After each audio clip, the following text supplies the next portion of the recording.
हुए। आपका सबसे पहला है ब्लड। इसके मेन पार्ट्स हैं, सबसे पहला आता है आपका इसका मेन पार्ट है plasma. Second RBC, that is called red blood corpuscle. RBC का फुल फॉर्म क्या हुआ? Red blood corpuscle. थर्ड क्या हुआ आपका इसमें? WBC, व्हाइट ब्लड कार्पसल, या फिर व्हाइट ब्लड सेल्स भी कह सकते हैं इसको, red blood cell. And fourth one is platelets. तो ये चार चीजों से मिलके हमारा ब्लड बना है। तो ब्लड में सबसे पहला आता है प्लाज्मा। प्लाज्मा क्या होता है? मेन जो ब्लड का लिक्विड पार्ट है वो क्या है आपका? प्लाज्मा। ये मेनली 90% वाटर से मिलके बना है। इसमें मेनली क्या होता है? ये 90% वाटर से मिलके बना है। जो भी ब्लड का फ्लूइड पार्ट है दैट इज प्लाज्मा। जो आपकी RBC है, WBC है, प्लेटलेट्स, ये सारे किसमें है? प्लाज्मा में फैले हुए हैं। यानी प्लाज्मा हो गया बेस आपका लिक्विड मटेरियल, उसमें आपकी RBC भी है, WBC भी है, प्लेटलेट। तो प्लाज्मा मेनली 90% वाटर से मिलकर बना है।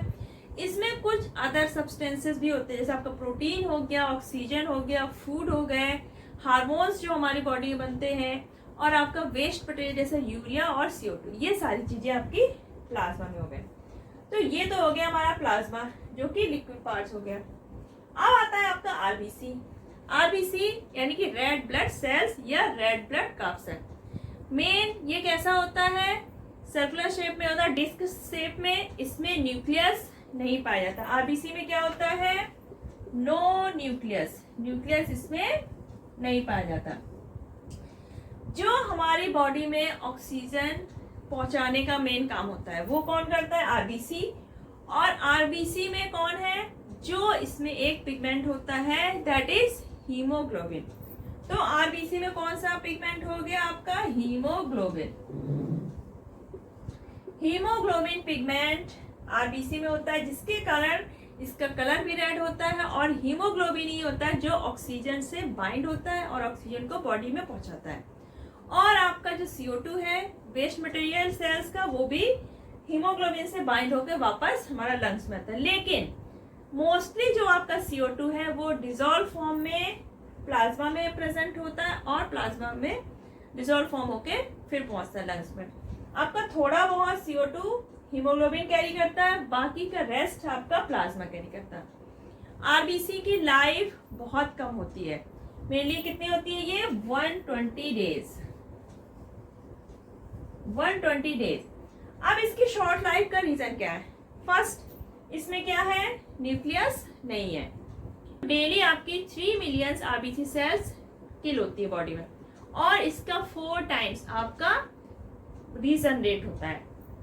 तो RBC की लाइफ 120 डेज होती है, इसमें न्यूक्लियस नहीं होता है, और ये 120 डेज में फिर से आप रिन्यू होती है। डेली आपकी सेल्स जो RBC है किल होती है और डेली रीजनरेट होती है।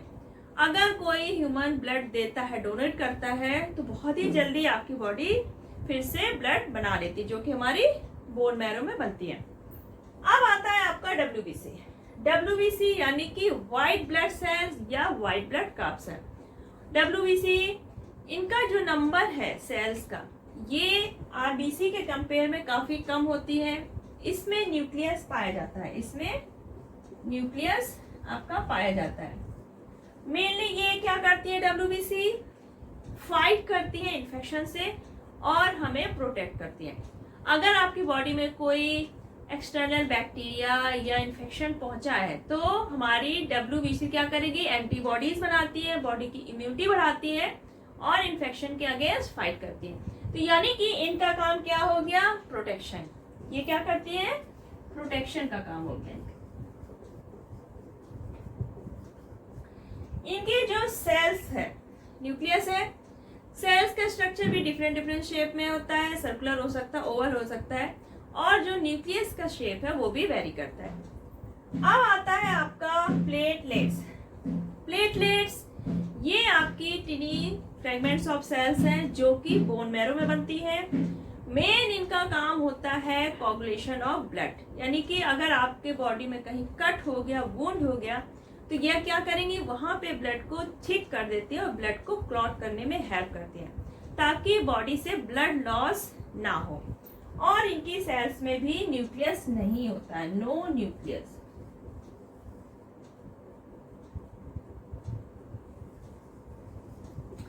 तो प्लेटलेट्स का मेन काम क्या हो गया, ब्लड क्लॉटिंग, जो बॉडी में ब्लड लॉस को प्रिवेंट करता है।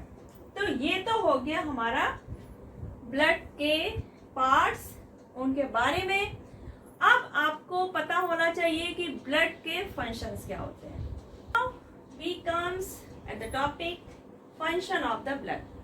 तो ब्लड के मेनली 3 फंक्शन होते हैं। ट्रांसपोर्ट ऑफ सब्सटेंस, यानी कि आपकी बॉडी में जो फूड है, जो ऑक्सीजन है, CO2 है, वेस्ट मटेरियल है, प्रोटीन्स है, आपके जो हार्मोन्स हैं, इन सब का जो ट्रांसपोर्ट होता है, तो ये किसके थ्रू होगा, ब्लड के थ्रू होता है। यानी कि अगर जैसे आपका हार्मोन्स बॉडी के किसी पार्ट में बना ग्लैंड में, अब उसकी हमें नीड बॉडी के अदर पार्ट्स में, तो वो किसके थ्रू होकर जाएगा, ब्लड के थ्रू। फूड हमारा एब्जॉर्ब हुआ इंटेस्टाइन में, पूरी सेल्स में पहुंचना है, किसके थ्रू जाएगा, आपका ब्लड के थ्रू। ऑक्सीजन आपकी लंग से मिली, हार्ट में आई, हार्ट से पूरी ब्लड बॉडी पहुंचा, किसके थ्रू, ब्लड के थ्रू। तो अब हमारा जो ब्लड है वो प्रोटेक्शन का काम भी करता है, क्योंकि इसमें WBC है। WBC एंटीबॉडीज बनाती है और जर्म से फाइट करती है, इन्फेक्शन से बचाती है। तो ये क्या हो गई हमारी सोल्जर्स ऑफ द बॉडी। तो प्रोटेक्शन का काम भी हमारा ब्लड का हो गया। थर्ड है body temperature. Normal body temperature आपका ह्यूमन का 37 डिग्री सेल्सियस होता है। जो ब्लड कैपिलरीज होती है वो क्या होती है, हमारी पूरी बॉडी में स्किन पे फैली होती है, जो कि हमारे एटमॉस्फेयर के कांटेक्ट में होती है। तो ये बॉडी टेम्परेचर को रेगुलेट करने